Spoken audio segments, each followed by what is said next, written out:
అదే RTV app వార్తల్ని క్షణాల్లో చదివే అవకాశం ఉంటుంది. ఒక న్యూస్ పేపర్, ఒక టెలివిజన్ ఛానల్ మీ చేతుల్లో ఎప్పుడు ఉంటాయి.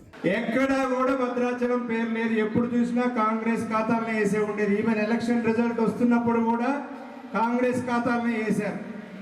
కానీ వారు చెప్పినటువంటి ఆ సర్వేలు గిరివేలు అన్నీ పక్కకు పెట్టేసి మీ రెక్కల కష్టంతో భద్రాచలం సీటుని గెలిపించిన మీ అందరికీ శిరస్సు వంచి నమస్కారాలు తెలియజేస్తున్నాను. మన గెలుపు ఎట్లుందంటే ఉగాది పచ్చడి లాగుంది, అంతేనా? కొంచెం తీయగుంది, కొంచెం పుల్లగుంది. ఎందుకంటే ఇక్కడ వెంకట్రావు గారు ఉన్నారు, అక్కడేమో కేసీఆర్ గారు లేరు, అంతేనా? మన భద్రాచలం పరిస్థితి అట్లుంది, కొంచెం తీపి కొంచెం పులుపు, ఉగాది పచ్చడి లాగుంది మన గెలుపు. అయినా ఎవరు బాధపడాల్సిన అవసరం లేదు. ఎందుకంటే గెలుపు ఓటములు అనేది సహజం, గెలుపు ఓటములు సహజం. మనం కబడ్డీ ఆడతాం, గెలుస్తామని ఆడతాం, ఓడిపోతామని ఆడతాం. ఎవరు ఆడరు. అట్లాంటి అసలు ఆటే ఆడు. ఓడిపోతాం అనేవాడు ఎవడు ఆట ఆడు. అందుకోసం ఓటమితో కుంగిపోవాల్సినంత అవసరం లేదు. మీరందరూ పులుల్లాగా పోరాటం చేశారు. 4 గంటలు కాగానే నాకు ఫోన్లు వచ్చాయి, సార్ పోలీసులు వెళ్ళిపోమంటారు సార్ అని చెప్పేవాళ్ళు, అంతేనా? ఎస్పెషల్లీ మా వాజేడు వెంకటాపురం చర్లోళ్ళకి.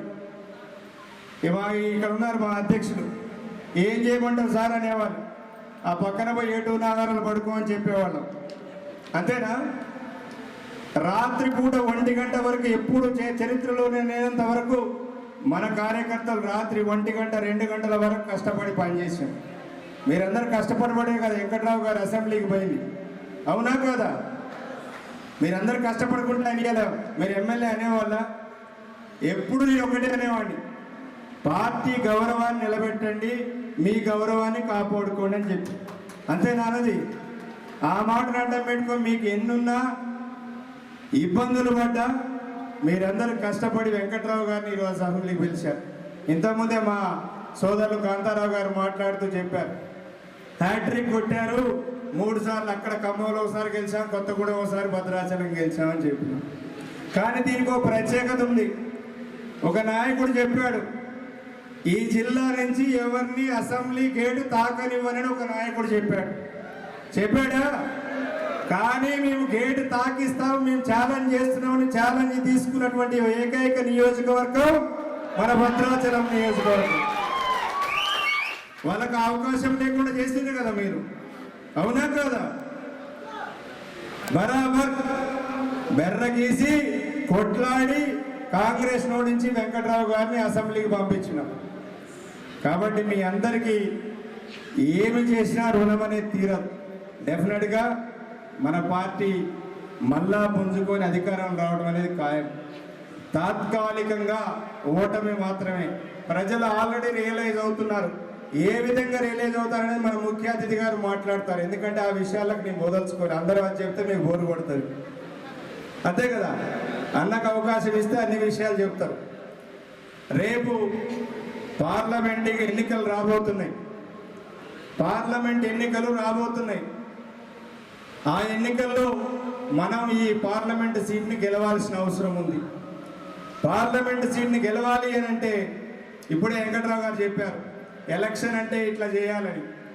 మీ అందరికి ఎలక్షన్ ఎట్లా చేయాలో తెలుసు. అందుకోసం ఏంటంటే ఎలక్షన్ గురించి మళ్ళీ చెప్పాల్సిన అవసరం లేదు. ఇంకా 2 నెలలు ఎలక్షన్ వస్తున్నాయి కాబట్టి మహబూబాద్ పార్లమెంటరీ సీటు ఖచ్చితంగా మనందరం గెలిపించాల్సిన బాధ్యత మనందరి మీద ఉంది. గెలిపిద్దామా వద్దా? గెలిపిద్దామని అందరు చేతులు ఎత్తండి. గెలిపించాలి కదా? ఖచ్చితంగా మహబూబాద్ సీట్ని గెలిపించి కేసీఆర్ గారికి కానుక ఇవ్వాలి. మనందరం కష్టపడి పనిచేయాలి.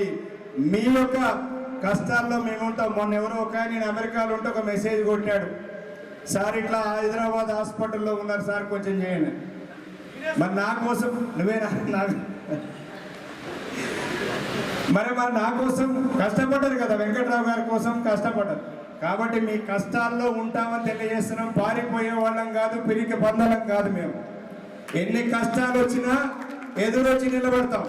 చాలామంది చెప్పారు, నువ్వు వీడికి వచ్చావు, నీకు వాజేడు తెలియదు, వెంకటాపురం తెలియదు, అడవి తెలియదు, ఏది తెలియదు అన్నారు.